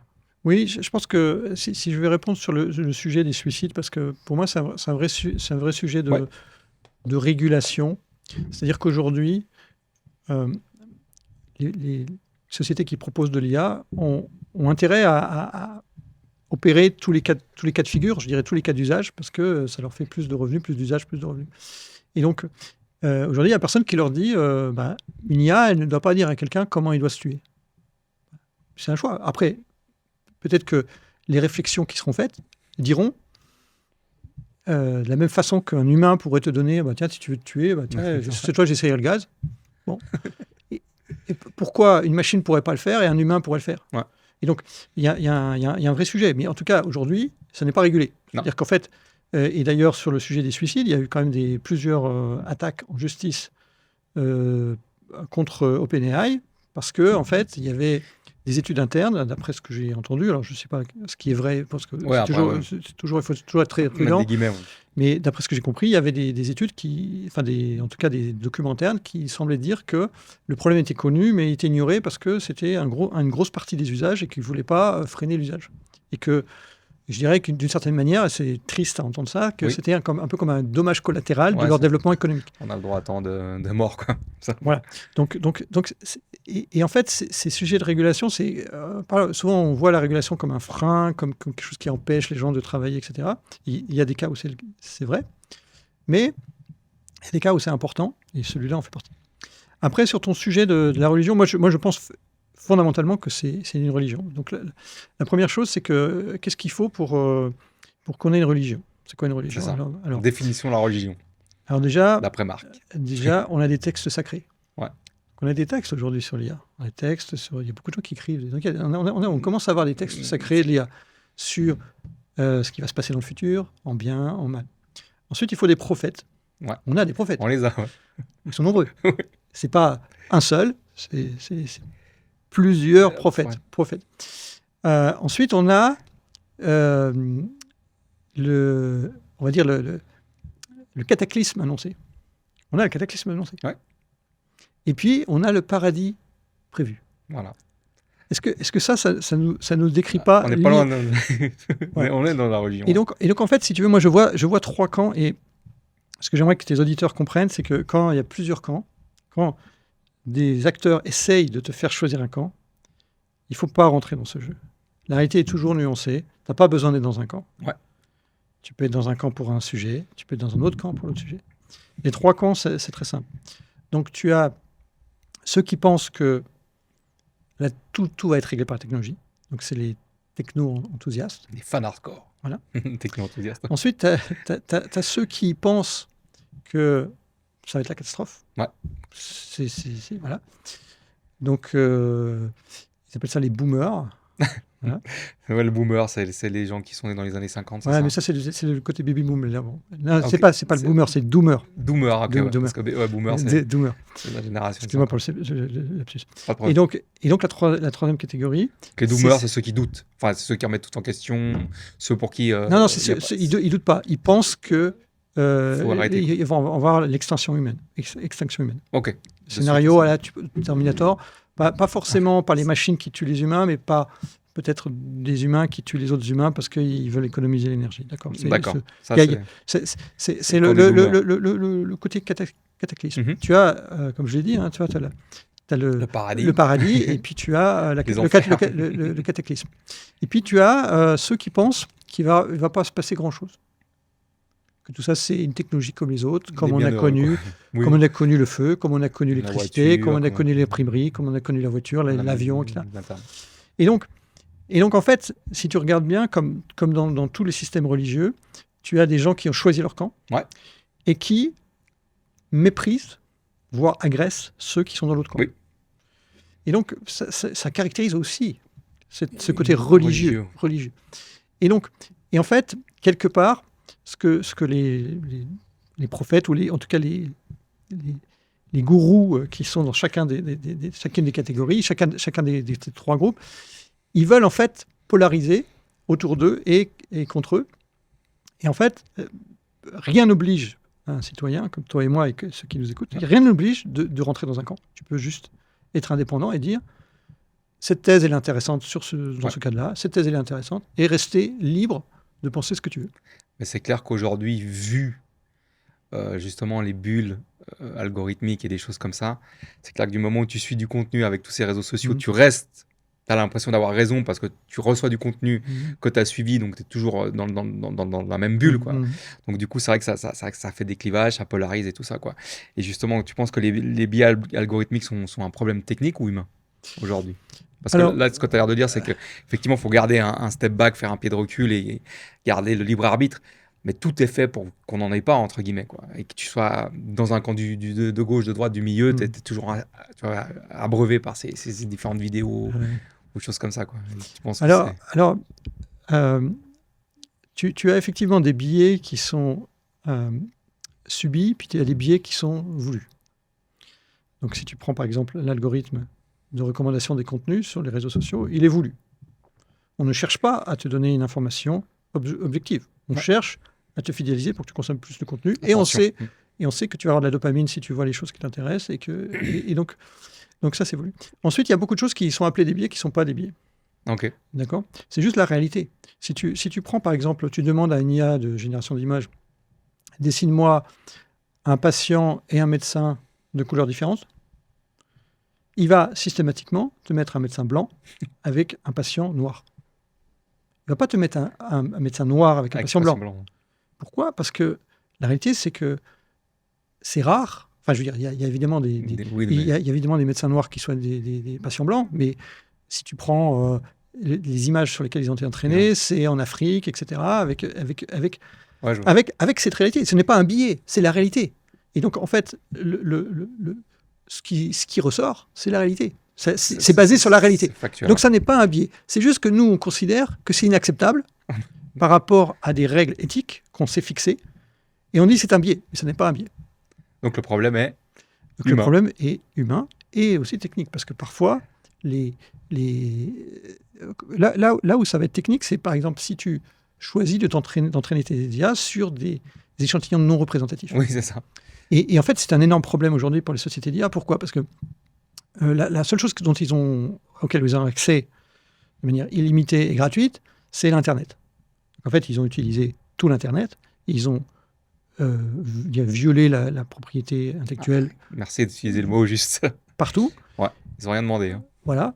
Donc, il y avait Sam Altman, j'ai mis dans une vidéo sur ma chaîne, on voit Sam Altman dire non, on n'a pas utilisé des données avec du copyright. C'est un mensonge. Et d'ailleurs, Elon Musk, j'ai déjà mis aussi dans ma vidéo, Elon Musk a vraiment déclaré que ce qu'avait dit Sam Altman était un mensonge. Ah bah ils ont scrappé tout Oui, le net, quoi. voilà. Donc Sans aujourd'hui, autorisation. il a menti, les yeux dans les yeux, enfin tu sais, la rengaine habituelle. Maintenant, plus personne ne croit ça. Mais le vrai sujet, c'est que pour avoir une représentation la plus fidèle possible de la réalité, il faut avoir des données, un corpus de données le plus fidèle de la réalité. D'accord ? Aujourd'hui, la majorité des données sont sur les ordinateurs des gens, sur les serveurs des entreprises. C'est là où sont les données. Et ces données, ce ne sont pas publiques. Non. Et donc, c'est pour ça que vous avez WhatsApp qui vous dit « Ah, je vais te mettre une petite IA dans tes conversations WhatsApp. » Et moi, j'ai essayé de me désabonner, c'est impossible. C'est une honte. Donc maintenant, j'ai décidé de ne plus utiliser WhatsApp pour des raisons professionnelles, je dirais, autres que prendre un rendez-vous, etc. Mais plus aucun échange parce qu'en fait, je sais que WhatsApp récupère toutes mes données pour entraîner ces modèles et accessoirement informer la NSA de ce que je fais, de ce qu'on fait collectivement. Ouais. Et donc, ce qu'ils veulent, c'est avoir toutes les données de tout le monde. Et pour réduire les biais, il faut avoir beaucoup de données. Et les données, elles existent, elles ne sont juste pas accessibles. Et donc, qu'est-ce qu'ils font ? Ils créent des services qui, sur le papier, sont dans l'intérêt de l'utilisateur et qui, en réalité, sont en fait des chevaux de Troie pour aller voler les données des utilisateurs et pour entraîner les modèles. Alors, ils te disent, oui, mais si tu n'as rien fait de mal, tu t'en fous. De toute façon, on est obligé de le faire pour te donner un service, mais la réalité, c'est qu'ils volent les données, ils vont te le revendre plus tard. Donc, en gros, ils te prennent tes données gratos et ensuite, ils te revendent un service qui n'aurait pas pu exister sans tes données. Et donc, à un moment donné, les gens vont se rendre compte, j'espère, que leurs données ont de la valeur et que, en plus, donc là, c'est non seulement c'est un vol, mais en plus, l'usage qui peut être fait peut être contre tes intérêts. Si par exemple, tu es une grande entreprise avec beaucoup d'innovation, etc., par exemple, tu penses justement que les grandes entreprises, elles prennent assez ce sujet du privé au sérieux ? Non, pas du tout. Pour moi, vraiment, je pense que l'IA générative, c'est le plus grand hold-up de données personnelles de toute l'histoire. Okay. C'est une folie. C'est une folie. En fait, je sais pas si excuse-moi de t'interrompre, mais je sais pas si tu as vu, j'ai vu ça hier. Ils expliquaient justement pourquoi les Américains, ils préfèrent dire pardon que s'il vous plaît, demander l'autorisation. Il y a une entreprise qui était en gros, alors je sais plus les chiffres, qui était justement qui a une IA générative qui était valorisée à du style 20 milliards de dollars. Elle a pris une amende d'un milliard 500 millions de dollars justement parce qu'elle a utilisé des données publiques.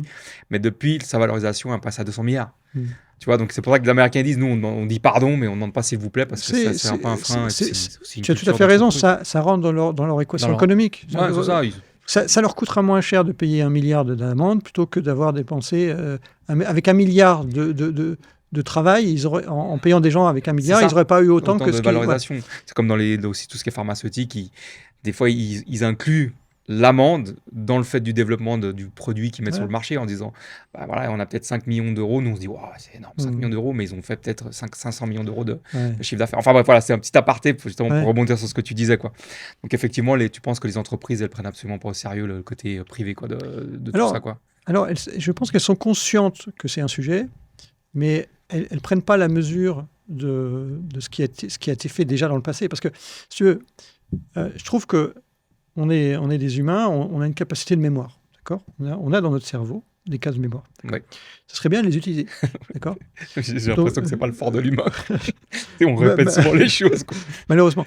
Si tu veux, regarde ce qui s'est passé. Ça sont des faits, c'est auditable, etc. On avait en Europe une entreprise qui s'appelle Gem+, qui était principalement en France, mais aussi en Italie, dans différents pays. Elle a été rachetée par les Américains. Et en fait, grâce à cette acquisition, ils ont eu les clés de décryptage des cartes SIM de toute la planète. Et ils ont pu espionner les chefs d'État et tout. Donc, ils ont vraiment fait ça. D'accord. Et ils l'ont reconnu. Puis, personne n'a pris compte de ça, justement. Voilà. Et donc, c'est des faits. D'accord. À partir du moment où ils ont fait quelque chose que je considère extrêmement grave et qu'ils l'ont reconnu, je considère que c'est un fait. Après, ils ont pu mentir sur le fait que c'était pas produit, mais ils l'ont dit, mais on va dire que c'est un fait. Ouais. Et là, aujourd'hui, qu'est-ce qui se passe ? tu as le gouvernement américain, OpenAI qui annonce qu'il va donner ChatGPT gratuitement pour $1 par an et par agence à toutes les agences américaines. Donc, on parle de millions d'agents des agences américaines. Hein, donc, pour $1 par an. Donc tu te dis, pourquoi ils font ça? Ils perdent 10 milliards. Ils auraient un moyen de gagner de l'argent en vendant le service comme... Aujourd'hui, SpaceX, ils ne donnent pas gratos au gouvernement américain les fusées. Quoi, je veux dire, c'est la NASA qui paye. Quoi, tu vois. Et donc, tu peux te demander pourquoi ils font ça. Pourquoi ils font ça. Et donc, en fait, s'ils font ça, c'est qu'ils ont un intérêt. Parce que, et donc, l'intérêt, c'est quoi? Après, c'est une question ouverte. Après, tu as la question de pourquoi la NSA, la FBI, pourquoi eux ne sont pas capables d'avoir leur propre solution d'IA. Aujourd'hui, il y a l'IA open source. C'est des agences, la NSA, ils sont capables d'espionner le monde entier. Ils ont des budgets, ils savent gérer des serveurs et de la data, tu vois. Et donc, tu te demandes pourquoi. Et en fait, la seule réponse que je vois, c'est parce que, de facto, OpenAI est une agence américaine. Pourquoi sinon on ne le ferait pas payer? D'accord? Et donc, ensuite, tu te dis, OK, donc, elle a coquiné, OpenAI a coquiné avec le gouvernement américain. je pense. Je pense qu'il y a le Cloud Act qui fait que la NSA peut demander des données à OpenAI comme elle veut, d'accord? Et le fait très certainement. Donc évidemment, après, c'est énorme, la quantité des données, donc je ne pense pas qu'ils espionnent tout le monde. Mais par contre, ils sont en capacité d'aller espionner ce qui les intéresse. C'est ça. Et donc, à la fin, qu'est-ce que ça veut dire? Ça veut dire que si OpenAI on va dire, un bras armé d'Amérique, ce qu'on peut raisonnablement penser, ça veut dire que finalement, tous les services qu'ils rendent, c'est quelque part pour rendre plus facile l'espionnage de masse qu'ils ont commencé avec GEM+. Et donc, quand tu vois qu'ils ont annoncé, ainsi que Claude d'Anthropic a aussi annoncé en même temps que ChatGPT, qu'ils avaient des services pour remplacer ton médecin. En gros, tu mets toutes tes données médicales et donc c'est un moyen de plus d'avoir accès. Donc évidemment, ces données-là vont aller évidemment aux pharma américaines. On prend Uber aussi, imagine-toi Uber, sur tous les déplacements mondiaux, ils ont un accès, sur toute la livraison de bouffe, ils ont un accès. Là maintenant, on a, comme tu disais à l'époque, ils ont pu avoir accès à GEM+, et tout ça. Enfin, mais de toute façon, c'est la guerre des nerfs, la guerre actuelle, c'est la base de données, quoi. Donc, soi-disant pour nourrir les... Mais non, c'est vraiment un truc. Et puis, de nouveau, moi ce qui m'effare, c'est que personne ne dit rien. Je sais pas si tu as le même constat. Enfin oui, il y en a un qui fait oui, mais bon... C'est tellement puissant, quoi, que c'est too big to fail, quoi. En fait, si tu veux, tu sais, c'est toujours le problème dans les humains, c'est de retarder la récompense. La plupart des humains, pour quoi que ce soit, ils vont préférer une gratification immédiate, même inférieure, quitte à avoir un problème plus tard. C'est vrai dans la nourriture. Si tu manges un bon gâteau au chocolat tous les jours, c'est une gratification immédiate et un problème futur, mais tu le sais. Mais tu l'ignores. C'est pareil si tu ne fais pas d'activité physique, etc. Dans l'entrepreneuriat, c'est la même chose. Exactement. Ils veulent tout de suite plutôt que de se dire c'est sur 10-15 ans. Et donc l'intelligence artificielle, c'est pareil. Je pourrais attendre, je pourrais faire des investissements pour avoir des outils d'IA qui sont adaptés à mon besoin, qui vont fonctionner de manière souveraine, confidentielle, mais je préfère céder à la facilité tout de suite et l'avoir parce que je crois que c'est vital pour moi. Et donc en fait, ils font un trade-off. Je te suis à 100%, c'est un biais humain. Voilà, quoi, et ils en profitent. Et c'est d'autant plus dommage que, d'une part, souvent, ils cèdent leurs données personnelles en échange d'une contrepartie qui n'est pas si bonne que ça, et parfois, ils n'ont pas besoin. C'est un niveau de puissance dont ils n'ont pas besoin. Tu as un exemple sur cet aspect-là? En fait, si tu veux, par exemple, si tu utilises ChatGPT pour reformuler un courrier, d'accord? Donc, tu as deux choix. Soit tu mets une IA locale sur ton ordinateur ou sur un serveur local qui va te reformuler, corriger les fautes d'orthographe. Ça marchera très bien. Ça marche sur les smartphones, en local. D'accord? Ça suffit. C'est ton besoin. Pourquoi tu vas prendre un courrier confidentiel et le donner à ChatGPT pour le traduire en disant « Ah, ChatGPT m'a donné un meilleur résultat ». Mais le delta est marginal et par contre, les données ont fuité. C'est trop tard. Et donc, en fait, tu donnes tes données personnelles alors que tu n'en as pas vraiment besoin. En fait, c'était pas vital. Et souvent, en fait, ce qu'on constate, c'est que le besoin de puissance est inversement proportionnel à la confidentialité. C'est-à-dire qu'en fait, si tu as besoin de beaucoup de puissance, par exemple, pour faire du brainstorming, pour inventer des choses, pour faire de la recherche, etc. Donc, tu as besoin de beaucoup de données, beaucoup de puissance. Ouais. Et donc là, puisque tu vas, tirer de l'information, tu vas récupérer de l'information, c'est OK d'utiliser des solutions non confidentielles, puisque tu as besoin de puissance, etc. Tu vois. Par contre, quand tu vas vouloir traduire des documents, tu vas vouloir faire des résumés, etc., ben là, tu n'as pas besoin. Une petite IA locale, un petit LLM qui tourne sur ton... Moi, j'ai fait une vidéo qui a eu beaucoup de succès, plus de 20 000 vues, sur le sujet de comment tu mets une IA, un LLM local sur ton ordinateur. Ça rejoint ce qu'on parlait avant, c'est l'éducation des gens. Parce que les gens pensent qu'il y a ChatGPT, Gemini, Claude, etc. Ils balancent tout dessus, ils balancent leur vie privée, leurs documents médicaux, leurs problèmes amoureux, leurs machins, leurs trucs. Mais c'est vrai, et puis en même temps, ça ne sert pas les grandes de cette tech-là, de savoir que tu peux avoir un petit LLM pour corriger tes 3 phrases et puis envoyer ton mail, quoi. Il y a une bonne nouvelle, nouvelle quand même là-dessus. Marc est venu pour ça. La bonne nouvelle, c'est que, moi, ce que je crois, c'est que le problème de confidentialité et de souveraineté, il n'est pas arrivé avec l'IA, il est arrivé avec le cloud. D'accord. C'est là où on a commencé à donner nos données qui étaient accessibles, en fait, à des entités extérieures, et notamment américaines. Ça a commencé par là. Et c'est déjà le cas. C'est-à-dire qu'aujourd'hui, tu utilises Google Drive. Ça ne sert à rien d'avoir une IA confidentielle, puisque tes données sont déjà accessibles à Google sur Google Drive et à l'NSA qui peut faire une demande pour récupérer tes données. Donc, ça ne sert à rien. D'accord ? Et donc, ce qu'il faut comprendre là-dedans, c'est que ça a commencé avec le cloud. C'est passé comme une lettre à la poste. Ouais. Et moi, je pense, mais ça, c'est une croyance, c'est une supposition, que les grands géants de l'IA ont déjà commencé à utiliser les données personnelles pour entraîner leurs IA sans le dire. C'est vu ce qui s'est passé avant. C'est ce que je pense, mais ça n'est pas sûr. Ouais. Je précise, parce qu'après on va dire je suis complotiste, etc. Complotiste. Mais c'est une probabilité, vu ce qu'ils ont fait. Je pense qu'il y en a certains qui l'ont fait. Ouais, c'est mon avis, mais voilà, c'est une supposition. Et donc, maintenant, avec l'IA, il y a beaucoup de gens qui commencent à se rendre compte à quel point c'est grave. D'accord. Et donc, je pense qu'ils vont se rendre compte du problème du cloud, et ils vont sortir du cloud, en tout cas le cloud américain. Et moi, j'ai fait cette démarche à peu près 1 an maintenant. J'ai tout mis ici en Suisse, chez Infomaniac, et j'utilise aussi Proton pour d'autres usages. Qui est suisse aussi. Qui est suisse aussi. Et en me disant, en fait, je n'ai pas besoin de leur donner mes données personnelles. J'achète un service, je paye pour avoir mes données, parce que ces sociétés me délivrent un service, c'est normal que je paye. Et je choisis des sociétés. Et c'est vrai que je pense que la Suisse est probablement le bon pays pour être l'étendard, l'exemple de la confidentialité sur l'IA et par extension sur le cloud. D'accord. Parce qu'il y a cette culture en Suisse qu'on a ici, on accorde de la valeur, au fait, aux données personnelles, au secret des gens, etc. Ce qui n'est plus le cas dans beaucoup d'autres pays. Et d'ailleurs, si tu regardes, quand il y a le Covid, on a utilisé le Covid comme un prétexte pour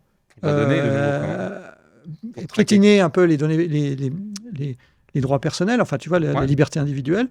Et l'IA aussi commence à prendre le même chemin. Ouais. Et quels seraient justement les effets des enjeux géopolitiques de l'IA justement sur les utilisateurs et les entreprises ?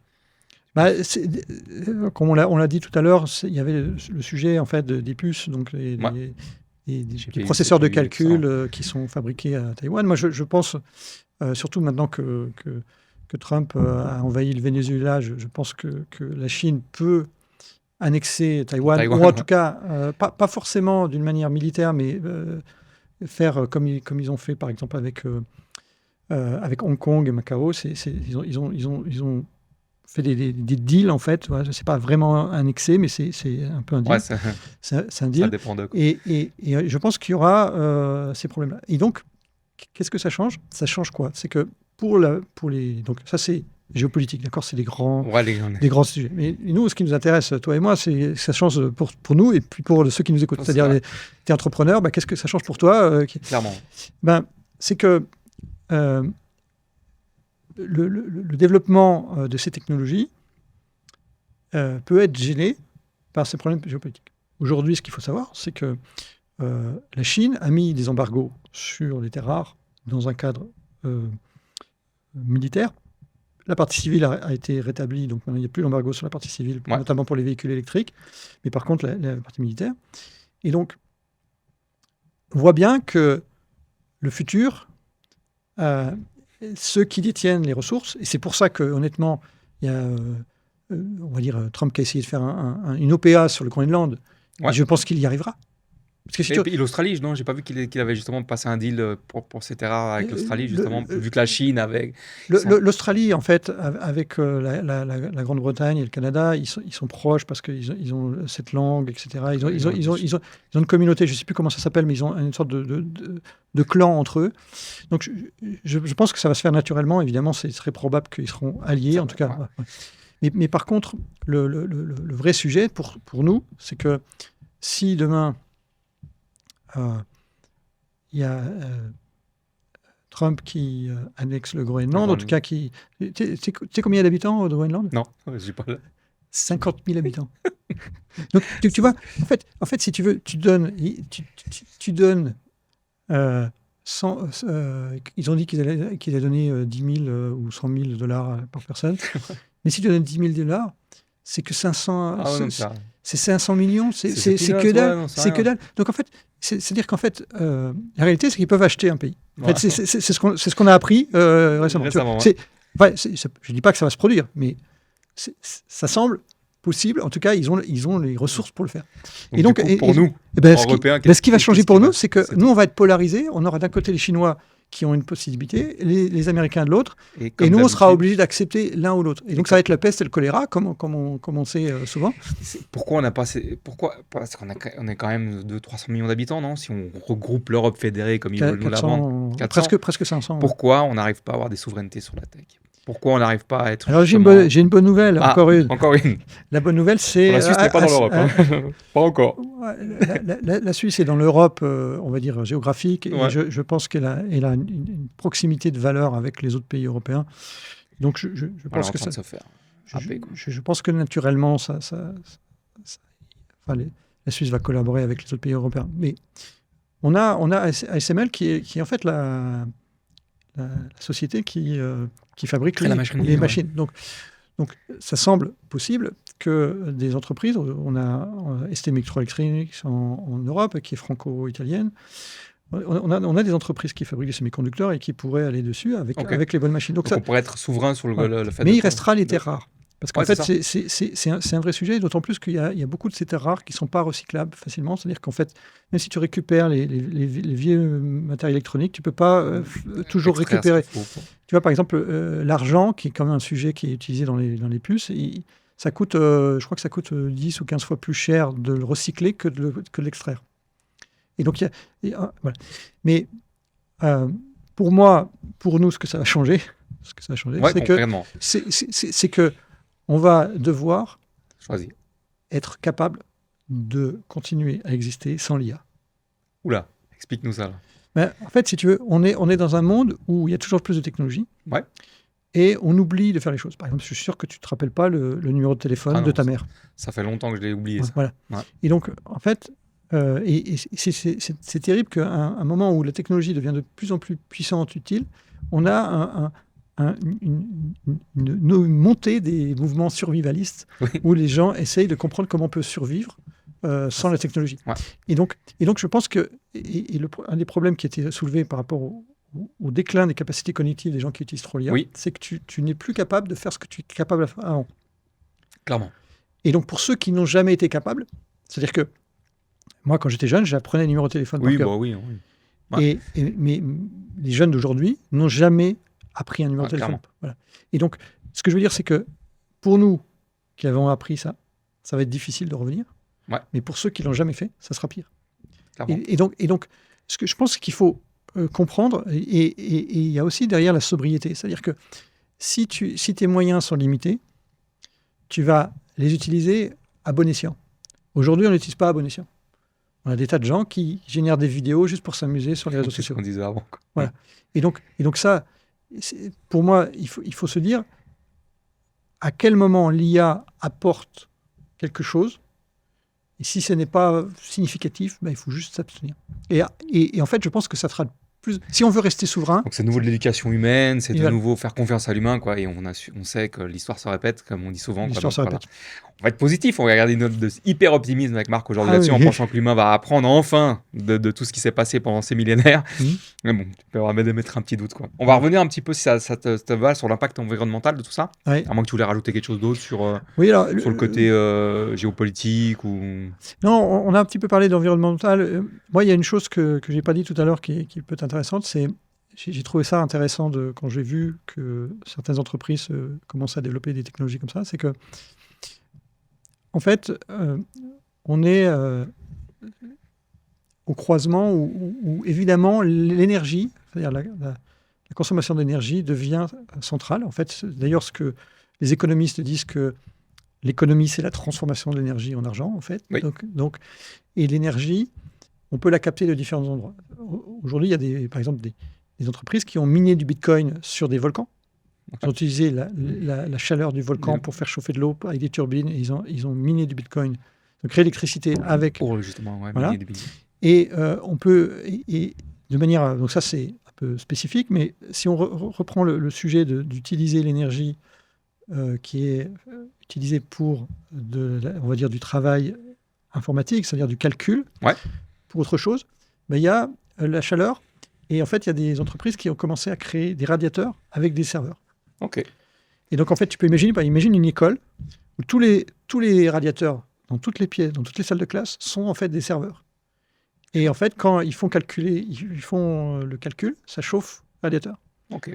Et donc, en fait, en faisant ça, bah, toute la chaleur qui est générée, bah, elle est recyclée en chauffage, au lieu d'être dans un autre système où tu dois la refroidir avec la clim. Donc ça, c'est utile pour les pays un peu nordiques, on va dire, peut-être qui ont des climats un peu différents, mais ceux qui sont dans des climats un peu plus chauds, est-ce qu'on peut transformer ça en... Alors oui, on peut, machine à refroidir, entre guillemets, ça s'appelle le grid, la grille, si tu veux. C'est-à-dire qu'en fait, il y a des sociétés, d'ailleurs, même des cryptos qui se sont spécialisées là-dedans. En fait, tu vas découper les calculs en petits morceaux que tu vas faire exécuter là où il y a besoin de chauffer. Ok. Et donc, en fait, tu as une capacité installée partout. Évidemment, tu ne vas pas mettre le serveur en route dans ton école en plein été. Ça serait stupide parce qu'il faudrait refroidir. Et tu as une capacité installée partout. Et tu vas, quand tu as besoin de chauffer, tu dis, ah ben tiens, mon serveur il est disponible pour faire un calcul. Et ça va être à l'autre bout de la planète, dans un endroit où il fait froid, enfin qui fait chaud au moment où tu es, et toi il fait chaud et froid. Et donc tu vas pouvoir faire le calcul ailleurs. Et donc, en fait, à partir du moment où c'est décomposé en petits morceaux, que c'est réparti partout, en fait, ça devient possible d'organiser une répartition, en fait, pour optimiser ça. Et puis la chaleur, évidemment, pour les radiateurs, tu ne vas pas chauffer les radiateurs en été.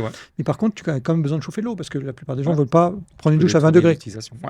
Ok, très bien. Donc, ça a déjà été anticipé un petit peu, ce côté environnemental. Je trouve que c'est dommage que ça ne soit pas mis en avant, quoi. Qu'il n'y ait pas plus d'énergie qui soit là-dessus, parce que pour moi, c'est quand même clé. En fait, je pense qu'il faut décentraliser la puissance de calcul. Il faut qu'elle soit partout. Et y compris aussi sur les ordinateurs. Parce qu'en fait, par rapport à un data center où tu as besoin de refroidir la machine, parce que tu as des batteries de serveurs qui sont tous les uns à côté des autres, donc forcément, ils s'échauffent ensemble. Et il n'y a pas de possibilité facile d'évacuer la chaleur.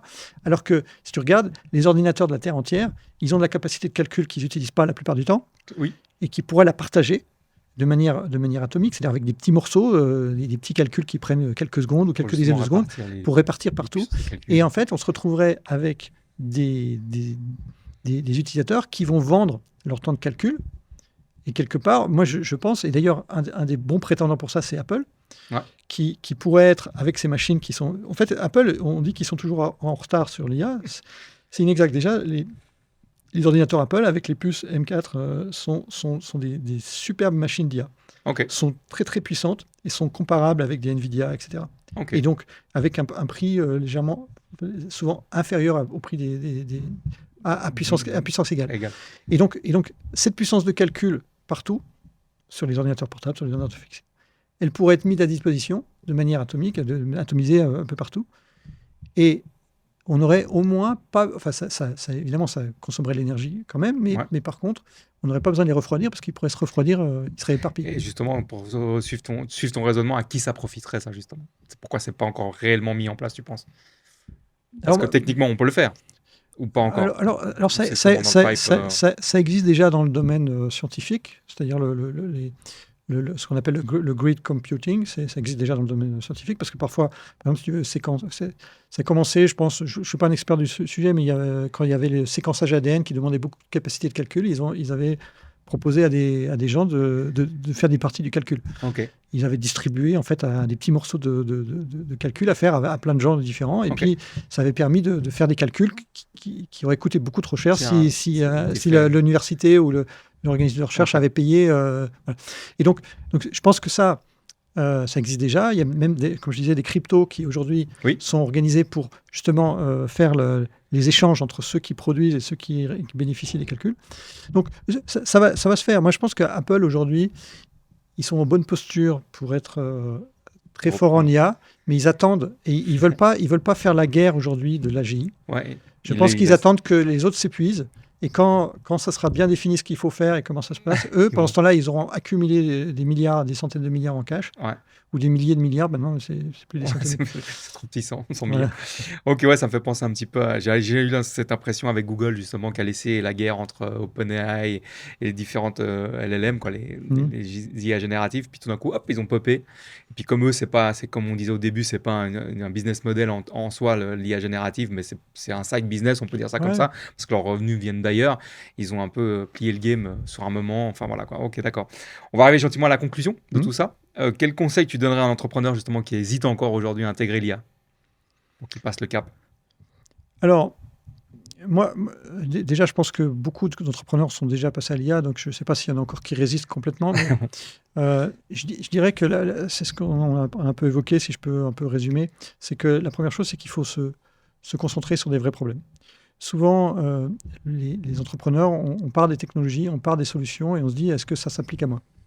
C'est beaucoup mieux de partir de mon problème. Le soir, ouais. Voilà. Et donc, ça impose quelque part deux choses. On a vu les données. Je dois avoir des bonnes données et je dois avoir des bons processus. À partir de là, une fois que j'ai des bonnes données et des bons processus, je vais pouvoir passer à l'action l'IA. Et il faut aussi, le dernier sujet, c'est d'éviter d'être sur un sujet de hype ou on va dire de tendance, etc. Mais vraiment sur quelque chose de très concret, très opérationnel. C'est-à-dire, j'ai ce problème, est-ce que ce problème peut être... Pragmatique, quoi. Laisser le côté émotionnel passer. Pragmatique. Ok. Et justement, à contrario, quelle erreur il ne faut absolument pas commettre aujourd'hui avec l'IA? On en a parlé un peu. C'est un peu le contraire de ça. C'est que je pense que déjà, il ne faut pas essayer d'avoir 100% d'automatisation. Il ne faut pas essayer de remplacer les humains. Il faut essayer d'augmenter les humains. Et donc, si tu arrives à automatiser 20 ou 30 ou 40, 50% d'un processus, c'est déjà bien. Et l'effort pour arriver à l'automatiser plus sera peut-être contre-productif parce que tu as plus intérêt à te pencher sur un deuxième problème et à optimiser le deuxième problème plutôt que de vouloir... En fait, si le but c'est de se passer des humains, ça va être très coûteux et c'est pas sûr d'y arriver. Alors que si on veut réduire le nombre d'humains ou on veut croître, parce qu'en fait, souvent, tu sais, on dit l'IA va tous nous remplacer, mais rien ne dit. Enfin, je veux dire, c'est une croyance, c'est une possibilité. C'est une possibilité. Ça fait partie de la religion. Voilà. Ok. Donc toi, tu serais vraiment sur le côté pragmatique, laisser passer comme on a vu la bulle crypto qui est arrivée, tout le monde s'est enfourré dedans et tout le monde a perdu de l'argent. La même chose, il y a eu la hype de l'IA générative. Maintenant, on se pose, on réfléchit quelles sont les problématiques qu'on veut améliorer. Pas automatiser à 100% parce que forcément qu'on perd la souveraineté sur les décisions. On a vu qu'il y avait justement une proposition qui avait... C'était qui Mike Kinsley qui avait rendu ce rapport dont on a parlé à Deloitte. Voilà, donc on a vu qu'un rapport a été rédigé 100% avec l'IA sans relecture humaine et sans changement de quoi que ce soit. Et du coup, ils sont pris une petite amende. Donc vraiment côté pragmatique et puis pas tout automatisé, quoi. C'est ce que tu dirais aujourd'hui. Et pour l'instant, on dit que l'IA va remplacer l'humain, mais bon, on n'est pas encore à ce niveau-là, comme on l'a vu tout au long de cet échange, de ce podcast, quoi. Et si tu devais justement laisser un message clé à l'audience, lequel serait-il? Le message clé, c'est le premier. Parce que si je peux en donner 3, ça Vas-y, je te fais grâce aujourd'hui. La grâce. Le premier, c'est que En fait, l'IA, c'est un amplificateur. Donc, c'est-à-dire que si on est bon, on va être encore meilleur. Si on est mauvais ou incapable, on va rester comme on est. Donc, ça, c'est le premier sujet. Donc, il faut plutôt le voir comme on va dire, comme un moyen d'augmenter l'humain plutôt que de le remplacer. Ouais. Le deuxième, c'est qu'il faut être prudent et il ne faut pas céder au narratif et il faut toujours chercher quel est votre intérêt à vous et pas quel est l'intérêt des sociétés d'IA. Et donc, ça veut dire vos données, elles ont de la valeur, il faut les conserver comme telles, il faut les préserver, etc. Et en fait, vous concentrer sur ce dont vous avez besoin. Et parfois, il y aura besoin de faire des compromis, mais au moins, sur la majorité, vous êtes protégé. Et puis, le troisième sujet, c'est l'humain, en fait. Pourquoi une technologie... Est-ce qu'une technologie elle est bénéfique au final ou pas? Est-ce qu'une technologie qui va détruire des emplois, rendre obsolètes des humains, est-ce que c'est bénéfique pour l'humanité? Donc, en fait, la question, c'est comment nous, on utilise l'IA au service de l'humain, en fait. Mmh. Et ça, c'est en tant que société, et après, en tant que groupe d'humains, et après, en tant qu'individu, il faut se dire que c'est, comme dirait Laurent Alexandre, que j'ai cité tout à l'heure, il dit l'IA, c'est pas fait pour les feignasses. Voilà. Donc, il n'a pas sa langue dans sa poche. Oui. Et en gros, il faut se dire que l'IA, ce n'est pas un moyen de plus faire d'efforts ou d'être laxiste. C'est plutôt de se dire, je vais l'utiliser pour m'augmenter moi, pour être meilleur, pour continuer à être capable de faire ce que je faisais avant. Et avec l'IA, je fais plus et je fais mieux. Mais pas, je demande à l'IA de faire à ma place. Parce que de toute façon, soyez sûr, si tu commences à dire à l'IA de prendre ta place, celui qui t'a commandé ce qui te fait vivre, il n'aura plus besoin de toi, il va lui demander directement à l'IA. Donc en fait, c'est perdu d'avance. Ouais, clairement, ouais. Oui, je pense que je te rejoins sur cet aspect-là, qu'il faut vraiment que ça soit quelque chose qui te permette de t'augmenter en termes d'intelligence, de savoir-faire, de culture et autres, plutôt que de tout déléguer à cet outil-là, quoi. Ouais. Ok, en tout cas, merci pour ta présence. Merci à toi. Je vais juste passer un message à l'audience, donc n'oubliez pas de commenter, de liker, de vous abonner à la chaîne, de partager. Enfin voilà, vous connaissez ce qui donne de la force à la chaîne de Focus sur YouTube. Donc je vous laisse faire le nécessaire. Et puis encore merci à Marc. Merci à toi. C'était un bon moment. Merci. Partagez. À bientôt. Bientôt.